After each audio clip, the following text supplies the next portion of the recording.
G'day everyone, and welcome back to another shell finding adventure. Today we're going to try something new. We're going to try shelling in the dark. Very exciting. So without further ado, the light's about to go. I got my flashlight. I'm going to have a headlamp soon, and let's see what we can find. My goodness, my headlamp torch is actually extremely bright. I'm just at the shore right now. Actually, I can turn it down to a bit of a lower setting. There's just some crushed shell grit out here. I'm going to look in the rock pools soon, just kind of like testing out the light, testing out how it looks on camera. Honestly, the camera just makes it look like a very bright spot. That makes it slightly better. It's not going to stay like that though.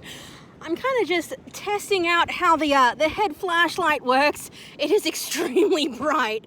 My camera obviously is having a bit of trouble with it on the sand, but up close it looks like it's doing pretty well. We're starting things off with a beautiful little blotched nerite. Also, in case you are wondering about the safety aspects for the day, I am being accompanied by Mr. Sheller, who is letting me borrow his headlamp and making me feel a lot less anxious about being out here by myself. So thank you very much to him too.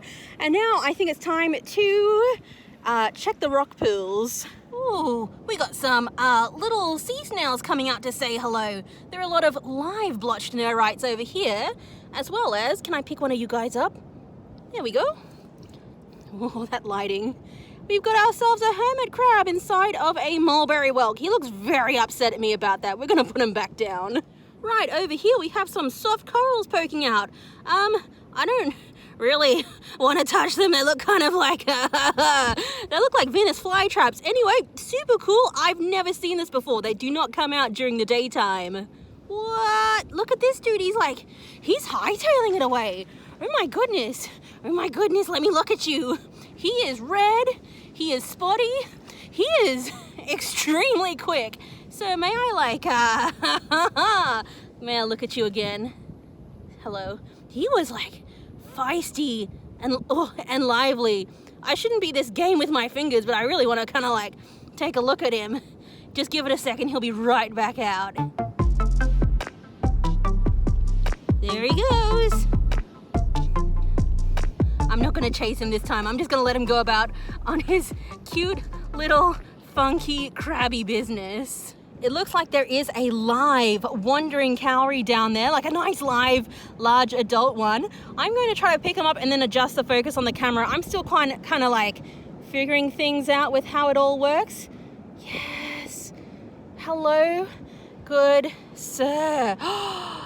Yes, look at him. Isn't he freaking fantastic? Got the lovely brown speckled spot on top. He's a little bit like lopsided. There we go.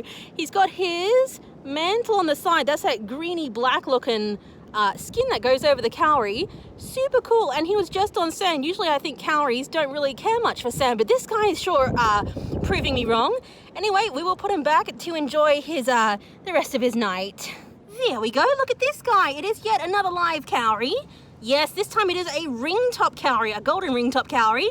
Got some of his mantle out yet again, the black stuff all around him. Is it like his skin that keeps putting like new shell material on top, keeps the shell nice and shiny. Very cool. I usually do see live ones here, usually not with their mantles out. They're usually resting during the day. I've seen something very shiny. It's underneath the water. I did ripple it a little bit. Oh, my butt's wet. Oh, I'm going to pick him up. I think he's alive. I think it is a live Arabian or Eglantine Cowry. Oh, yes. Yes, there is. Ooh. Anyway, technical difficulties aside, let me just flip you over. Yeah, so this guy looks like a live snail. Like there is a snail in it. I'm assuming it's still alive. It is an extremely small, it's either an Arabian or an Eglantine Cowry. I'm guessing it's like, oh my goodness, I don't even want to guess. I'm never good at guessing correctly. Anyway, extremely lovely, extremely shiny, lovely and live. Another lovely live cowry. We will put him right back down where I got him from. There you go, buddy. Yeah, there we go. Another hermit crab. This guy is very green. Can I like look at you? Yeah, there we go. Nice green boy. I'm sorry, sweet fellow, but we'll leave you to your hermit crabby business. Yeah, look at this stuff. More soft coral. Now, I do see this during the day. I never see it with that beautiful green on the inside because the green is hidden during the day. Super interesting. So yeah, once again, the rock pools completely change between night and day. It's like night and day. I know where that saying comes from now. Yes, there we go. I have found, or I should say Mr. Sheller has found, a nudie branch for us to look at. Look at him. So the front of him is obviously where the little eye stalks and antenna are. He's got these amazing ruffles all the way down his body. Got some like silvery dusting on top of his orange slug body. That's super cool. The fun thing about these creatures is that there's actually over, I think it's like over 600 different species in this one river mouth / beach location. We've got something like a quarter of the entire world's known nudie branch species in just this one spot. And this guy's one of them. He looks super awesome. He's like got noodles on his back that are blue and ruffly. I don't know what I'm saying. Goodbye, friend. Another curiosity from the rock pool. We have a white sea anemone, or at least sand colored, I guess. The camera isn't picking up its full glory very well, with a brownish red center. Super interesting. I just never see them out like this during the daytime. Hey everyone, I did actually bring my UV light. Thank you to Mr. Sheller, who is shining it for me while I brace myself down at ground level. This is some of that, the soft coral. I forgot to take out my UV light earlier to have a look at it. It's freaking beautiful. It's absolutely amazing. Absolutely, like, the camera doesn't do it justice. It is truly a neon green. It's absolutely wonderful. Anyway, I'll have to shine a light on more things going forward because this is just way more interesting than I thought it would be. Does he glow? No, he doesn't glow. He's super boring. Okay, I might just film him with the regular light. Yep, there we go. Super boring, but also super big and beefy. Sea cucumber. I could touch him. I'm choosing not to. He's big. He's brown. He's a thick boy. I've never seen him before. He's just, going about on his sea slug life. Yeah, look at him. It is a live brown lined paper bubble. Oh, that's shining really well. Oh, camera, you do good things every now and then. So the shell obviously glows. The animal, which is all that ruffly, white edged stuff, that is the creature, the snail can't retract fully back into his shell. It's obviously not a glower. Can I zoom in a bit? Yeah, oh my goodness, look at him. He's like slurping slowly away from me. He doesn't like the light. I'm sorry, fella. No idea why the shell glows. Just like I had no idea why those sea anemones or those soft corals glowed. Very cool. The camera isn't quite doing it justice. It's a little bit brighter pink in real life. It's just extremely lovely to see these live creatures out and about and doing all their snaily business for me to enjoy out here. And no, I won't pick them up. These guys are fairly delicate, so I'm pretty happy just to see him like this, how he is. Oh, there we go. I can actually get him in the actual light as well. So that's how he looks when he's not under the UV light. Oh my goodness, he is absolutely beautiful. The little black dots at the front there are of course his eyes, and he's just like a beautiful maroon and blue ruffly guy with this absolutely wonderful delicate bubble shell. And I don't know if I mentioned it, but he is the brown lined paper bubble snail, or you can also call him the rose petal snail. Another live ringtop cowry. You know what, he's not really supposed to be on the sand, I don't think. He's alive though. There we go. Yeah, hello my good sir. Only got like that half of his mantle out. He is like, oh, he's moving. Yes, you move, you good thing. We're going to call him Steve, and we're also not going to put Steve back onto the sand, because cowries, I think, generally don't like sand. Honestly, I've heard like mixed reports about whether they can like do well on the sand or whether they don't. Anyway, I think I might just put him like behind here onto a rock, so he's got some shelter and something to grip onto a bit later. Yeah? Yes. Yes, there you go, Steve. Oh, no, Steve, don't leave me. And Steve is fine. Oh my goodness, look at this guy, another wandering cowry. I can't put the light directly on him because my camera is just not compensating well with it. Anyway, here's the best one so far. Got a lot of beautiful speckling on him. He's a very nice size. Just kind of like chilling out on the sand right there. Got, once again, some of his mantle on the side. He's not really moving too fast, but yeah, super cool how he's kind of just like chilling out here. It's incredible. I just do not see these guys roaming around so freely during the daytime. Oh, yes. Oh my goodness, look at him. That is a beautiful Arabian Cowry. May I pick you up, good sir, to have a little look-see and say hello? Oh, yes, I got him. Yes, oh, I think he's an Eglantine Cowry. Yes, like Eglantine Cowries have smaller dots on their sides. Yes, right in the center there, that slug-like slug is the sea snail. Snails are a type of slug. There we go. Oh my goodness, he is absolutely beautiful. Super glossy, feels like wet glass, beautiful dots all over him. Oh, Mr. Shell has found another one. That one looks like an Arabian Cowry. Oh, can I put them both in your hand? This one's sticking to me. Sticking to me too much. There we go. So, oh wait, is this an Eglantine? Wait, which one was the first one? That's the first one. This one is this one also an Eglantine or an Arabian? Arabian. Oh my goodness. Absolutely lovely. Very hard to tell the difference between these two types of shells. Very cool to see them out alive like this. I don't often get the chance to see live ones like this.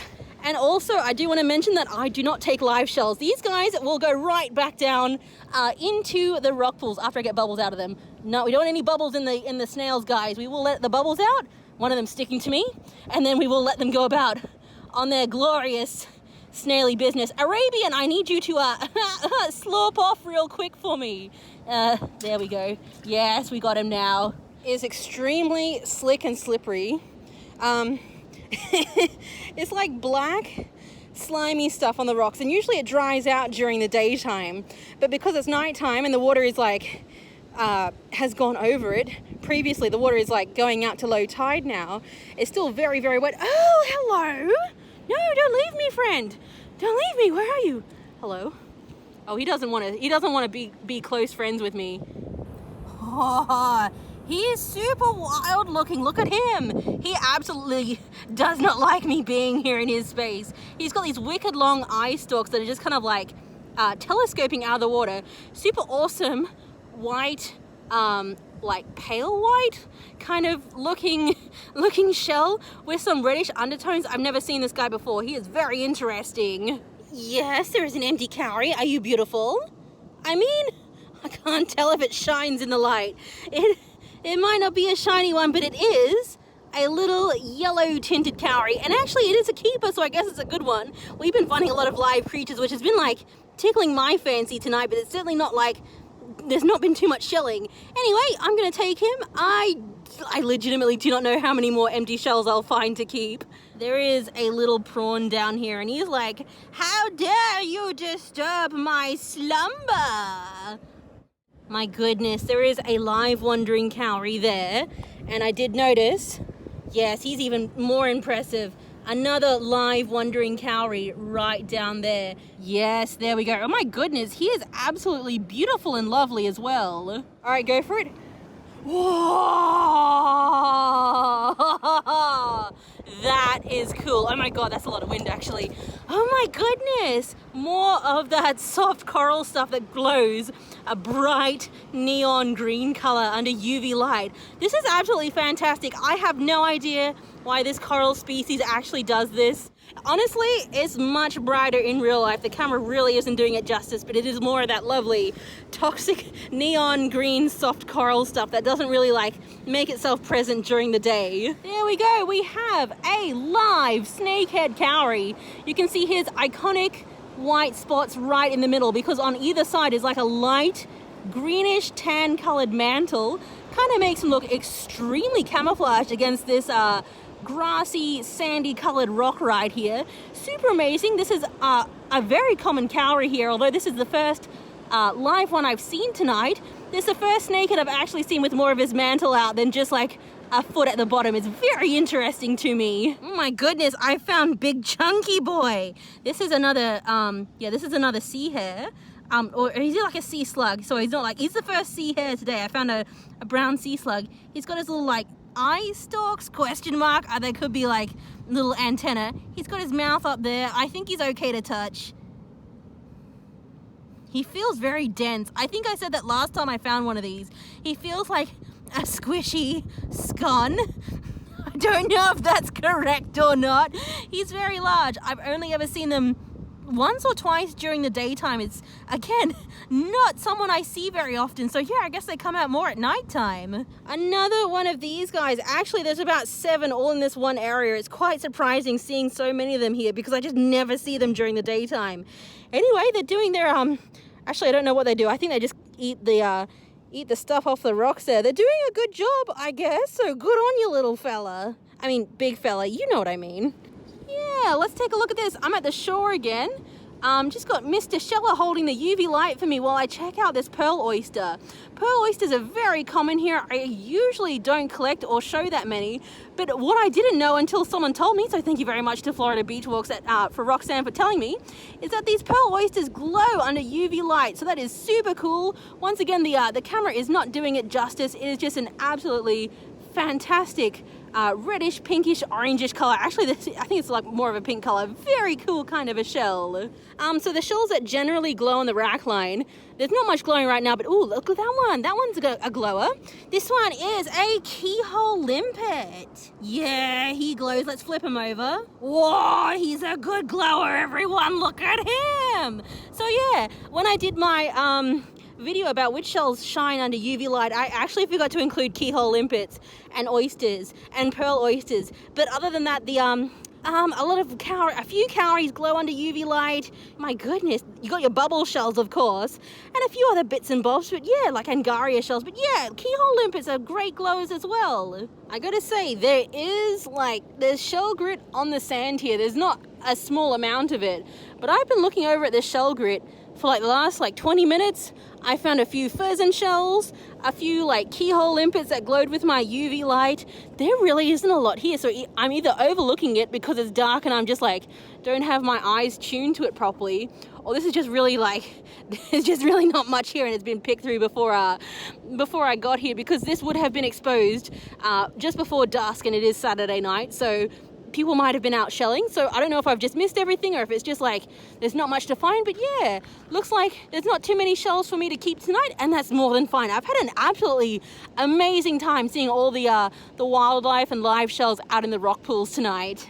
I'm not tired, you're tired. So it is the very next day, and I thought I would film just some final comments right now because I don't have a shell display. I was out there for about 2 hours with Mr. Sheller, so thank you, once again, so much to him, because I did not have the confidence to go out there, and also additionally, he was the one that found 95% of everything that was there to find that day.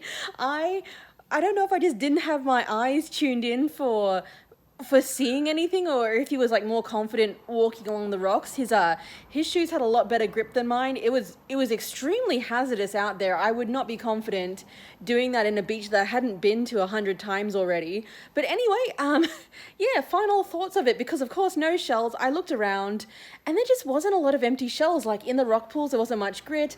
On the sand there was a lot of broken shells and broken shell grit. There wasn't much to keep. I think I kept 3 shells total for the entire night. But oh my goodness, it was an absolutely wonderful night seeing all the sea creatures. I was not expecting to see as many as I did, and I'm so glad I brought that UV torch along, because that was so much fun. It even impressed Mr. Sheller because he had never seen that before, and we were both the first time we clicked the UV light onto those soft coral things for the first time, you have to turn your headlights off, then click on the UV light, and then I would whip out the camera. The first time we saw it, we were whoa, whoa, whoa. It was very hilarious. I imagine we looked like a bunch of crazy people out there. But anyway, let's wrap things up by saying, thank you very much for watching. If you do have a favorite sea creature that you saw, or, rock pool creature that you saw, please let me know down in the comments. I think my favorite was probably, I might have 2 favorites. I really liked the funky Nudie Branch. I feel regretful that I didn't attempt to put the UV light on it because I hadn't whipped it out at that stage. And the second one was the beautiful brown lined paper bubble snail. It was wonderful seeing it both under the UV light and then in the regular light, just to see the differences and how kind of magical it looks. So yep, those 2 were my favorites, although the Arabian Cowries and possibly the Eglantine Cowry, if I'm getting that right, were absolutely fantastic as well. And that's it for this time, everyone. Thank you so much for watching. Bye, guys.